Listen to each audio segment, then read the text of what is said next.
여러분 안녕하십니까? 진성호입니다. 자, 핵 미사일 시대가 다시 열리고 있습니다. 자, 북한의 김정은이 미사일 도발을 계속하고 있는 가운데 이번에는 이런 자그마한 아주 조그만 것과는 비교되지 않는 대형 핵 전쟁 준비가 시작됐습니다. 자, 미국이 선수를 쳤습니다.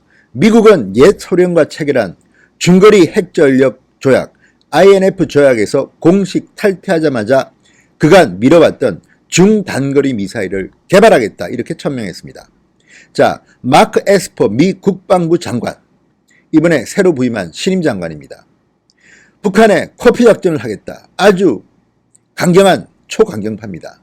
웨스트민스터를 나왔습니다. 폼페이오 장관과 미 육사 웨스트포인트 동기입니다. 자, 오랜만에 등장한 무관 출신의 장관, 드디어 이렇게 말합니다. 미국은 이미 이동식, 재래식, 지상발사, 크루즈 탄도미사일 개발에 착수했다. 러시아의 행동에 신중하게 대응하기 위해 재래식 미사일 개발에 집중하겠다. 에스프 장관은 미 국방부는 이를 위해 동맹국들과 긴밀하게 협력할 것이다. 우리 국방력과 동맹국들의 억지력을 강화하는 동시에 국가 방위 전략 구상을 완수하기 위한 것이다. 자, 여기에 동맹국은 나토도 있고 일본, 호주 등등이 있겠지만 대한민국도 예외일 수는 없습니다. 지금 핵이 드디어 이제 화두로 떠올랐습니다. 그전에는 핵 확산을 하지 말자는 주의였지만 이제는 다 깨졌습니다. 앞서 마이크 폼페이오 미 국무장관은 중거리 핵전력 조약에서 공식 탈퇴한다고 밝혔습니다.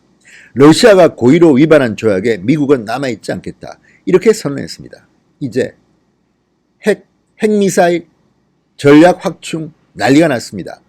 그래서 지금 김정은이 하고 있는 저 미사일, 핵, 이제 미국이 강력한 핵미사일이 나오면 위력을 떨치기 힘들지도 모릅니다. 그리고 지금 미국 국방대라든지 미국 국방부 내부 자료를 보면 대한민국의 전술핵 배치는 이제 기정사실화되는 가는 것 같습니다.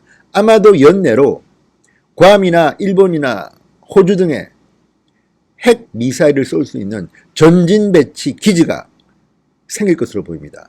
대한민국이 될 수도 있습니다. 그렇지만 문재인 대통령이 있는 한 대한민국에 이런 게 생길 것 같지는 않습니다. 그렇다 하더라도 핵을 공유하자 이런 주장들 미 국방대의 장교들이 한 말입니다. 그렇다면 김정은은 이게 공포의 균형에서 자유로울 수 없을 것 같습니다. 그리고 민주당 전술핵 배치라는 한국당의 주장에 대해서 콧방귀를 꼈죠. 안 된다. NPT 이런 이야기 했지만 이제 그런 노래는 없습니다. 그리고 NPT를 탈퇴하지 않더라도 핵 공유는 할 수 있습니다. 미국이 핵을 좌우하면 됩니다. 한국과 의사소통만 하면 되는 겁니다. 자, 어쨌든 지금 INF 조약은 냉전 중이던 지난 1987년 구소련과 체결된 조약인데 여기에 대해서 미국이 러시아가 위반했다 이렇게 하고 치고 나온 겁니다. 자, 1987년 이후 500 내지 5,500km의 중단거리 미사일 2,652기를 없애고 추가 개발 생산도 하지 않았는데 이제 새롭게 중단거리 미사일을 개발하겠다는 겁니다. 탈냉전의 상징이었던 INF 조약은 이제 그 효력을 다했습니다. 탈냉전이 끝났는지도 모르겠습니다. 지금과 같은 상황에서 러시아, 중국의 군사 합동훈련을 대한민국 상공에서 하고 있지 않습니까? 자, 김정은이 부들부들 떨겠습니다. 이제 국제사회에서는 미국과 러시아 간의 군비 경쟁이 촉발될 것으로 보고 있습니다. 이른바 신냉전 체제의 부활입니다. 여기에서 프론트라인에 있는 것이 대한민국과 북한, 일본, 중국, 러시아입니다. 자, 동북아에서 중국과 러시아, 북한의 연맹은 공고해지고 있고 한국과 일본은 거의 갈등 관계고 동맹국도 아니랍니다.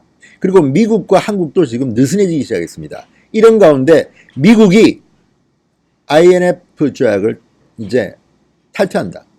그리고 중장거리 미사일을 개발을 착수했다. 자, 어떻게 될까요? 김정은이 떨고 있을 겁니다. 문재인 대통령도 부들부들 모르겠습니다. 어쨌든 새로운 냉전 시대가 열리는 것 같습니다. 그리고 이런 분위기에서 대한민국 국민들의 안녕을 위해서 고민을 좀 더 해야 될 것 같습니다. 어쨌든 지금 핵과 관련해서는 상당히 확산되는 조짐으로 세계의 안보가 흔들리고 있습니다. 대한민국의 선택이 중요할 것 같습니다. 진성호의 직설이었습니다. 여러분 감사합니다.